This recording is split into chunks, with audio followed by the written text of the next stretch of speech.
สบายดีพี่น้องมื้อนี้กินข้าวแลกน้ำกันพี่น้องตำหมึกแตงคือเก่าพี่น้องแล้วก็ใส่อัวแล้วก็หมูแล้วก็ปิ้งหมูแล้วก็สิ้นหนอนแล้วก็พักในร้านคือเก่าพี่น้องมีพริกมะกรูดพี่น้องแล้วก็เขาพี่น้องมื้อนี้บ่หลายปานใด2 โลหอนคือเก่าบ่ต้องใส่ดอกติดต้องอย่างสไตล์เก่าพี่น้องเล็กแหละเอาไปพี่น้องมาบวงตับนั้น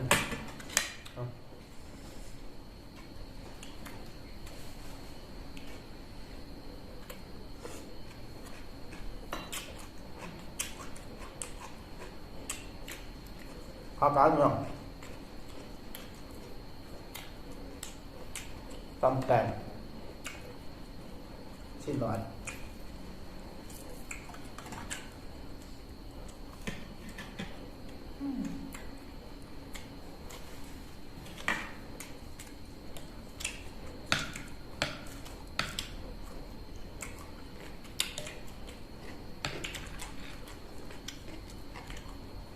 เป็ดลูกค้าพี่น้องพริกกับต้นทำตอนหัวเข้ม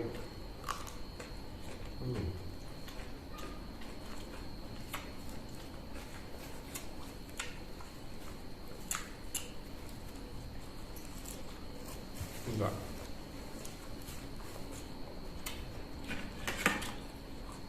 จะทำเหมือนกันพักไว้แล้วพี่น้องนะเล่นไปหมกกันพี่น้องคำยังไงขอมึงก็บอกคำยังไงมึง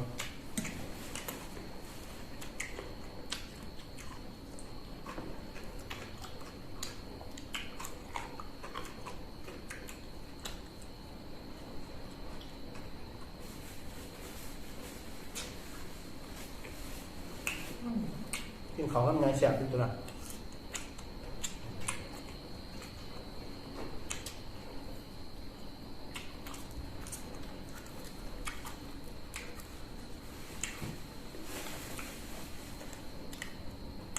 คั้นเป็ดหน่อยมุกเป็ดหน่อย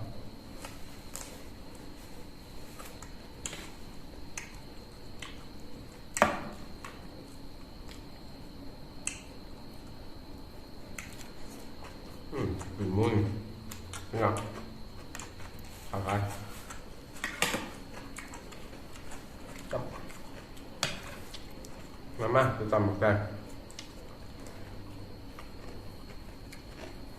กักเหมือนกัน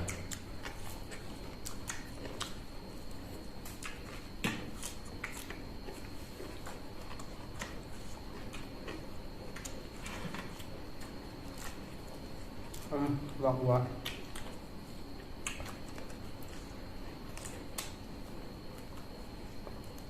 ข้าวดูพี่น้องจับ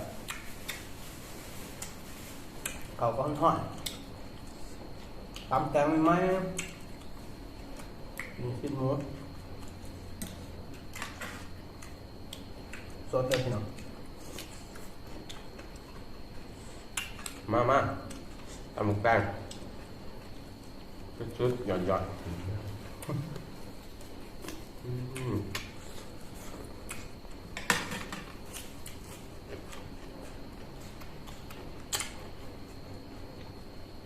พักได้ไหม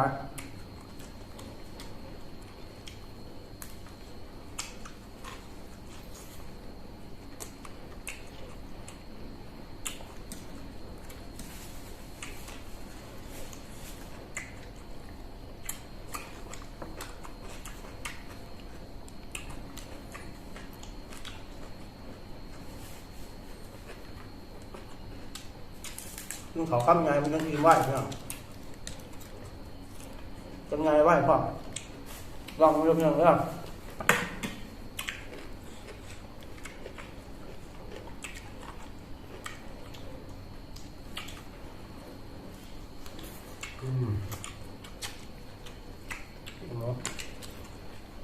จะน้ำมันพี่น้องน้ำหมูเหรอ ดอจินมุ้ดเลย จะเด็ดสีง่วงจัก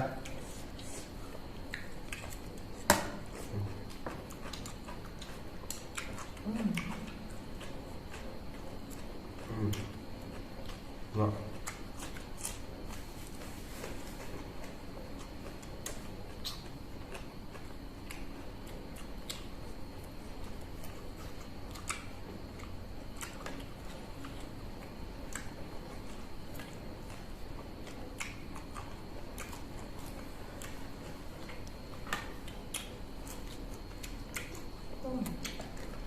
ครับสุดยอด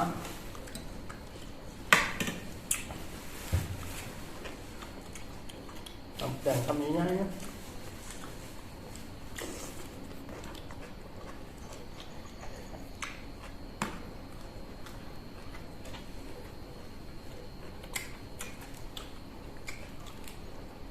มันจะกลับมาเพื่อนครับ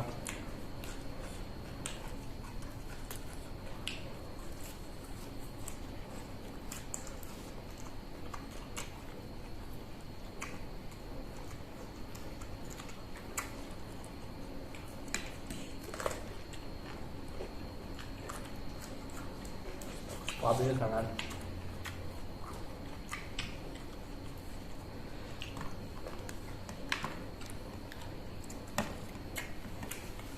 สุดยอดมาขายาวมาเด้อมีทานดี